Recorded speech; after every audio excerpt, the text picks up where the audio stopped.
Anggota Komisi 3 DPR RI dari fraksi PDIP Trimedia Panjaitan mempertanyakan langkah Menteri Koordinator Bidang Politik, Hukum, dan Keamanan Menko Polhukam Mahfud MD yang membongkar transaksi mencurigakan senilai 349 triliun rupiah di Kementerian Keuangan Kemenkeu. Hal itu disampaikan saat rapat kerja bersama Komite Koordinasi Nasional Pencegahan dan Pemberantasan Tindak Pidana Pencucian Uang (TPPU) di Gedung DPR RI, Senayan, Jakarta, Rabu. Ini berangkat dari kesadaran atau Pak Mahfud lagi menari di atas panggung supaya ada yang melamar, ujar Trimedia. Ia mencurigai langkah Mahfud bermuatan politik untuk kepentingan pemilu ke-2024. Trimedia lantas menyampaikan alasan kecurigaannya tersebut. Ia mempertanyakan mengapa transaksi mencurigakan baru dibuka saat ini. Dalam pandangannya, sikap Mahfud berbeda dengan ketika revisi Undang-Undang Komisi Pemberantasan Korupsi di tahun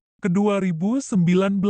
Dipertanyakan orang kenapa Pak Mahfud ngomong seperti ini setelah 3 tahun Jatimengko? Selama ini kemana saja Pak Mahfud? Papar dia. Tapi Trimedia tak mempersoalkan lebih jauh langkah yang diambil oleh Mahfud. Tapi sah-sah saja, karena di dalam darah Pak Mahfud ini paling tidak, kalau menurut saya ada 3, akademisi, aktivis, dan politisi, imbuh dia. Diketahui Mahfud dicecar sejumlah pertanyaan oleh Komisi Ketiga DPR RI terkait transaksi janggal di Kemenkeu senilai 349 triliun rupiah. Ia menyatakan diduga aliran uang tersebut merupakan hasil tindak pidana pencucian uang. Mahfud pun telah mengungkapkan data analisa dari PPATK yang didapatkannya, bahkan menilai bahwa data PPATK kerap tak sampai ke tangan Menteri Keuangan Menku Sri Mulyani. Salah satunya, terkait dugaan pencucian di Direktorat Bea dan Cukai yang mencapai 189 triliun rupiah.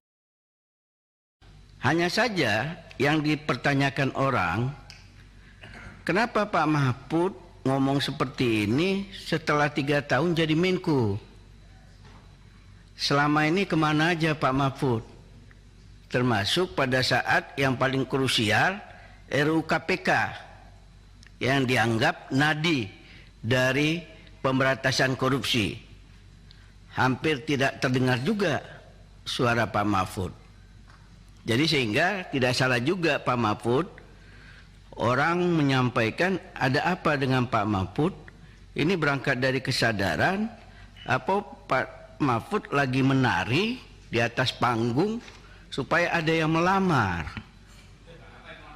Melamarlah. Tapi sah-sah aja, Bapak Ibu kawan-kawan Komisi 3,